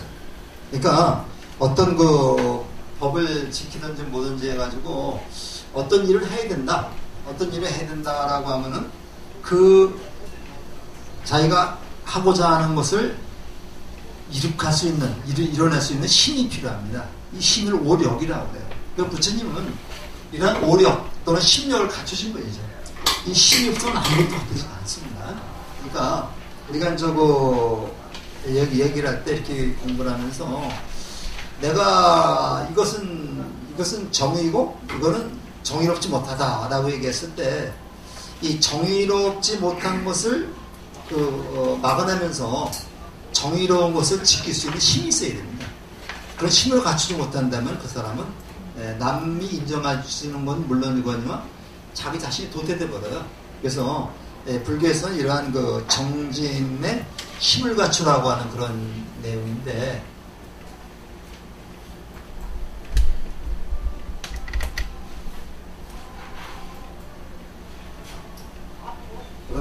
가출하는 내용인데, 우리가 저 항상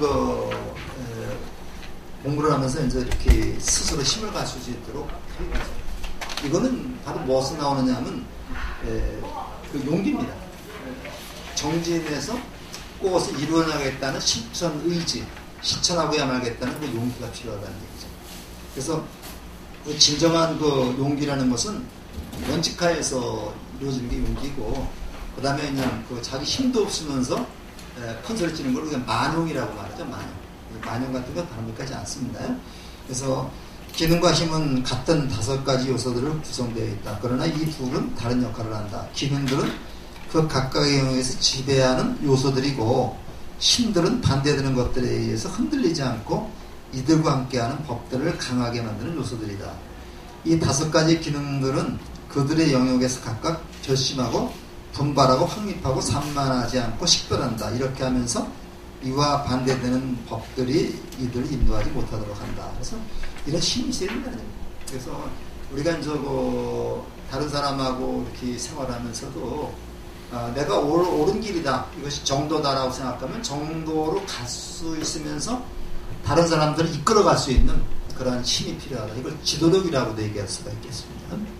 그래서 그 청정도론에 보면 정지는 활기참이다, 노력함이 특징이다, 동시에 태어난 법들을 지탱하는 역할을 한다, 무너지지 않는 상태로 나타난다, 절박함을 가진 자는 지혜롭게 노력한다는 말이 있기 때문에 이것에 가장 가까운 원인은 절박함이다, 또는 가까운 원인은 정진을 쏟을 동기이다. 바르게 시작되었을 때 이것은 모든 성공의 근원이라고 할 수 있다. 이렇게 이제 그 다음에는 실각지입니다. 실각지인데 7가지 깨달음의 각지, 지라고 하는 거는 가지를 말하죠. 그런데 이제 깨달음을 향해서 가는데 7가지 길이 있다는 얘기입니다. 그래서 마음 챙김의 깨달음의 각지를 염각지라고 합니다. 마음 챙김이 지금 먼저 나오죠, 항상. 일단 법을 간택가는 깨달음의 각지인데, 물과 심의 현상을 있는 그대로 보는 여실지견의 통찰력이 정했다. 그래서 이것은 택법이라는 말은 선택한다는 얘기입니다. 이것은 올바른 법이고 이건 올바른 법이 아니다라고 하는 것을 선택할 수 있는 그런 힘을 받아 선택법 각지라고 말합니다. 정진 각지, 열심히 자기 목표를 설정하고서 끊임없이 나아가는 그런 거죠. 근데 이 정진에서는요, 지속성이 있어야 돼요. 제일 중요한 게 지속성이라고. 지속성인데, 아무리 좋은 길이라 하더라도, 잠깐 하다가 앞 부분만 조금 공부하다가 하면 안 되겠죠. 내가 담배를 끊는다, 또는 술을 끊는다 하면은 3일 동안 끊어갖고는 안 되죠. 더 이상 가야 되는데, 저는 저는 담배 끊은 지가 굉장히 한 40년 정도는 됩니다만은, 남 안 끊을 때 끊었으니까. 근데 한 2년쯤 지나니까 끊게 되더라고요. 한 6개월 정도 가면 이 갈등이 많아가지고, 그전에 담배 입심이 굉장히 좋았잖아요. 주는 거를 안 받고, 그렇게 하려면 한 2년 넘어야 될 것 같더라고요. 그러니까 한 1년에 벌써 끊었다 그러는 거는 완전히 끊은 건 아닌 것 같은 생각이 드는데, 그 사람의 의지 문제죠. 의지 문제인데, 우리 때는 담배를 끊는 사람들이 은단을 많이 가지고 다니면서 먹었어요. 근데 나중에 보니까 은단도 먹고 담배도 다 해서 자기 마음 가지고 끊어야지, 다른 것에 의존해서 끊으려면 이제 안 되게 되죠. 그 다음에 정진각지, 희열은 남의 기쁨을 같이 기뻐하는 거라 그랬죠. 그 다음에 경안, 마음을 가볍게 갖는다. 그 다음에 산매, 평온에서 이렇게, 이 평온이나 사라는 말은 항상 평등이라는 얘기입니다. 이렇게 해서 법의 간택과 정진과 희열은 마음이 나타나지 못하게 하고, 경안과 상태, 산매의 평온은 마음에 들뜨지 못하게 한다. 마음 챙김은 이 두 부류가 서로 넘어서지 않고 균등하게 일어나도록 하는 역할을 한다. 이렇게 해서 칠각지까지 말하고, 마지막으로 화점입니다. 그러니까 우리가 항상 그 초기 불교부터 북파불교까지 해서는 항상 팔전도가 기본이 되는 겁니다. 팔전도가 기본이 되는 거고, 여기다가 이제 대승불교 쪽에 오면서 육바라밀이 추가가 되는 겁니다. 이제 팔정도까지는 주로 여기서 내용들이 자기에게 깨달음을 위주로 한 것인데 반해서 육바라밀은 이제 자기의 깨달음과 그 다음에 이제 요거를 남에게 베푸는 것, 남에게 베푸는 것을 이제 같이 추가하는 거죠. 그래서 바른 견해, 바른 사유, 바른 말, 바른 행위, 바른 생기, 바른 노력, 바른 마음씩 쭉 나오는데, 뭐 잘 아시는 얘기겠지만 요거 맨 끝에 보면요, 여기 아비담마 길라잡이라고 돼 있어요.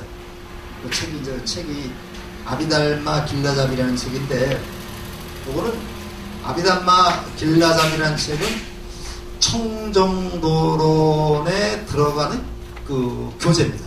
그러니까 이제 보면요, 우리가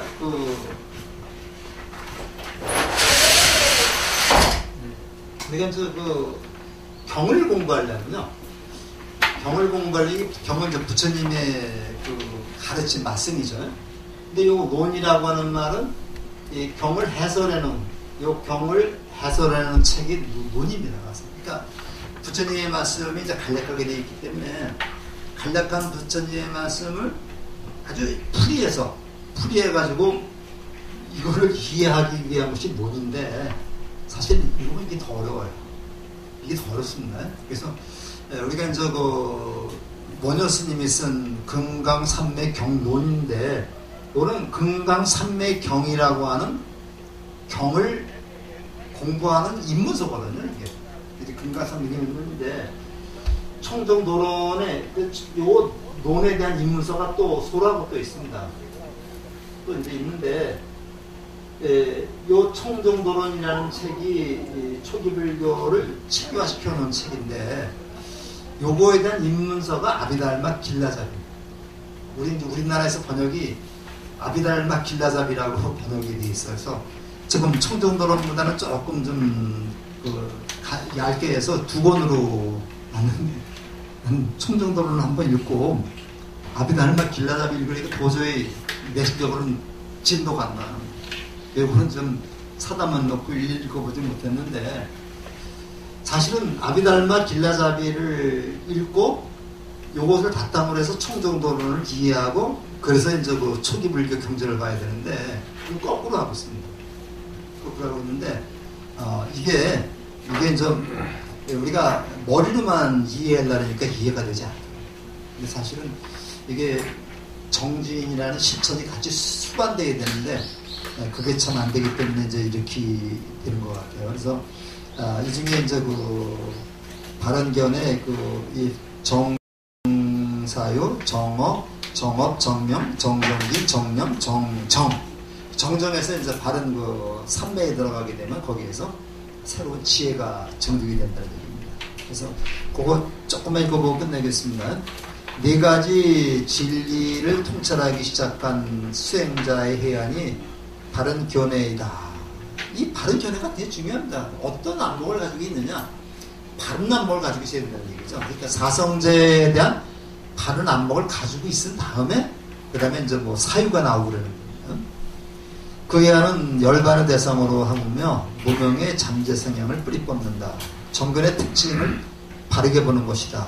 이것은 요소를 드러내는 역할을 하고 무명의 어둠을 척파함으로써 나타난다. 해가지고 쭉 나오는데 이제 이처럼 정견을 통해 가지고 바른 안목을 가지고 바르게 생각하고 바른 말을 하고 행위를 하고, 그 다음에 바른 상계 유지를 하고, 그 다음에 노력을 하고 마음 챙김을 한 다음에 맨 끝에 보시면요, 이처럼 그의 마음이 무상의 마음으로 마음 챙김으로 보호될 때 마음 집중이 바른 삼매이다. 이것은 그릇된 삼매를 없애버린다. 이것의 특징은 마음이 산만하지 않은 것이다. 집중하는 역할을 한다. 이렇게 되어 있는데, 거기에 좀 제가 인용을 해놨습니다만은 굉장히 말이 어렵습니다. 어려운데, 우리가 이제 부처님의 생애를 마무리하면서 부처님은 어떻게 수행하셨고, 어떻게 수행하라고 제자들에게 말씀하셨나, 요거를 알기 위해서 37 조덕품, 37 보리문법을 좀 이해하면 좋겠다. 그러면서 이렇게 단계적으로 가서 맨 끝에 정까지 가게 되면 부처님의 지혜를 우리가 첨득할 수 있다, 이렇게 생각을 할 수가 있습니다. 그래서 이렇게 좀 마무리를 하고요. 그리고 수고들 많으셨는데 다음 시간에 한 번만 하면은 부처님의 생각 끝이 납니다. 그래서 요걸 끝나면은 부처님의 생애 책을 한번 좀 잘 읽어보시고, 다른 출판사에서도 다른 사람들이 부처님에 대해 생애 쓴 것도 굉장히 많습니다. 그러니까 이거 부처님의 생애를 올바르게 아는 것이 불교의 첫걸음이라 생각을 하시고서 좀 공부를 했으면 좋겠습니다.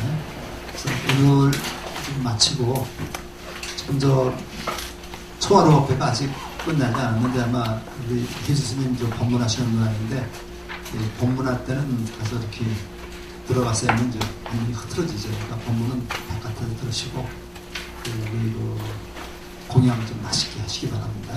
마치겠습니다.